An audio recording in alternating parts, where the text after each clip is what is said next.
I don't talk about myself very much in my shows. You know, it's really not my style. But I had an incident in traffic recently that I think I ought to tell you about. And there are a couple things about me you ought to know first. I drive kind of recklessly. I take a lot of chances. I never repair my vehicles, and I don't believe in traffic laws.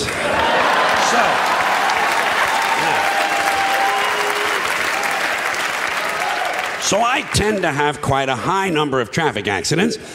And last week, I either ran over a sheep or I ran over a small man wearing a sheepskin coat.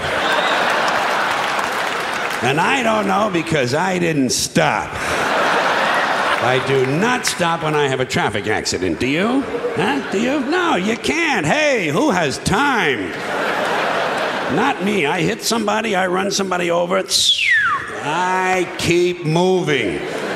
Especially if I've injured someone. I do not get involved in that.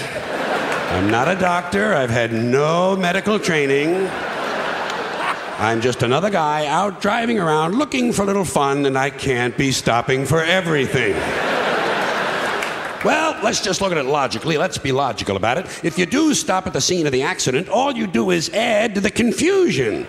These people you ran over have enough troubles of their own without you stopping and making things worse. Leave these people alone.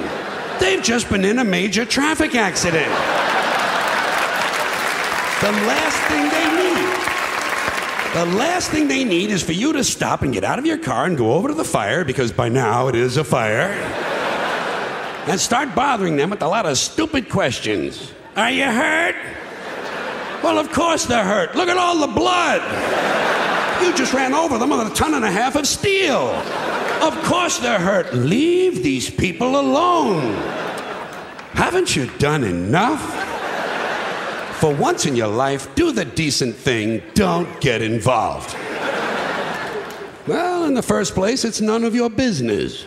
None of your business. The whole thing took place outside of your car. Legally speaking, these people you ran over were not on your property at the time you ran them over. They were standing in the street that is city property. You are not responsible. If they don't like it, let them sue the city. And besides, it happened back there. It's over now. Stop living in the past.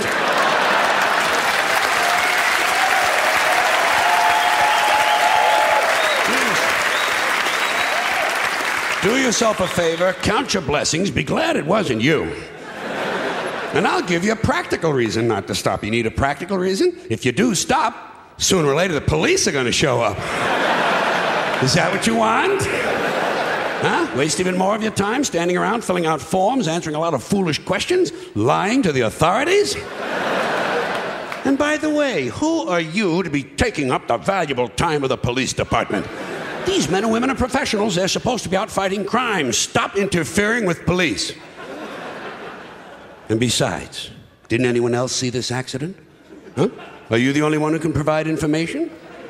Surely the people you ran over caught a glimpse of it at the last moment.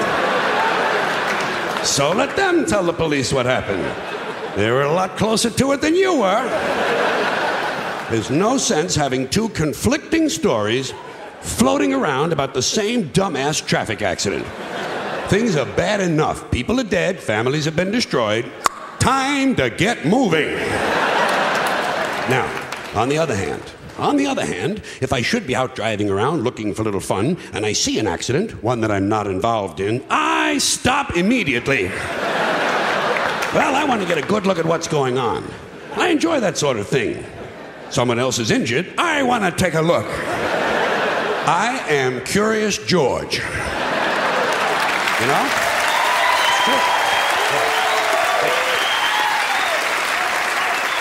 But people don't like that. Police don't like it. They say you're rubbernecking. They say you're blocking traffic. Never mind that shit. I want to take a look. I'm never too busy that I can't stop to enjoy someone else's suffering. And I'll tell you something else. I'm a big fan of traffic accidents. You know my favorite accident? 2 buses and a chicken truck. Get hit by a circus train in front of a flea market. Well, I want to see something interesting. I'm looking for a neck sticking out of a gas tank. If I'm going to take the time to stop, I expect a couple of fucking laughs. And if my car should happen to be in such a position where I can't quite see what's going on, can't get a good enough look, I'm not the least bit shy about asking the police to bring the bodies over a little closer to the car.